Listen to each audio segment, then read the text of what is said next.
লোকসভা ভোটের আগে দেব নিয়ে জল্পনা তুঙ্গে, আর সেই আবহে রাজনীতি নিয়ে ফের মুখ খুললেন দীপক অধিকারী ওরফে দেব। বললেন, দল বদলে রাজনীতি করি না, দলের কাছে অন্যের মতো বান্ধবী, মেয়ে, ছেলের জন্য কিচ্ছু চাইনি। মিঠুন চক্রবর্তী আমার বাবার মতো, তার জন্য দলের সঙ্গেও লড়াই করেছি। কথা হবে, উল্লেখ হয় যে আমরা যদি জিতে আসি আমি তোমাদের রুটি দেবো, আমি তোমাদের খাবার দেবো, ঘর দেবো। তো 75-76 বছরের চেঞ্জ তো কিছুই হয়নি।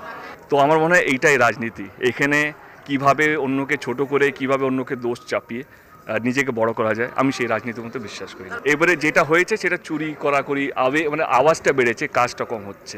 কারোর কাছে যদি প্রমাণ থাকে, সমস্ত এখানে আছে তদন্ত অধিকারীরা আছে, তারা ছুরি, আমি 3 বছর ধরে একই কথা বলছি। আমি আবার বলছি একটা কথাকে, যারা চোর নয় তাদেরকে প্রমাণ করতে হয় তারা চোর নয় কেন, এবং যারা চুরি করেছে, ক্যামেরার মধ্যে ধরা পড়েছে, দল বদল করছে, অন্যর অফিসে গিয়ে বসে আছে, তাদেরকে কিছু বলতে হয় না, তাদেরকে প্রমাণ করতে হয় না, তারা ঠিক দাঁড়িয়ে ভোট চেয়ে নেয়। এবং আমার মনে হয় কি মিঠুনদা আমার বাবারই মতো, এবং মিঠুনদার যেই দলে থাকুক না কেন, আমি মিঠুনদার জন্য আমার দলের সাথে লড়াই করেছি, এইটা তো অস্বীকার কেউ করতে পারবে না। আজকের দিনে দাঁড়িয়ে যারা পদের জন্য, পোস্টের জন্য লড়াই করছে, কেউ তার মেয়ের জন্য, কেউ তার বান্ধবীর জন্য, কেউ তার বউয়ের জন্য, কেউ তার বাবার জন্য, কেউ তার ছেলের জন্য, আমি দিদিকেও বলেছিলাম এবং অভিষেককেও বললাম কি আমি চাই না গত 10 বছরে এমন কোনো কাজ করিনি যাতে আমার দলের নাম খারাপ হোক, অন্তত আমার জন্য।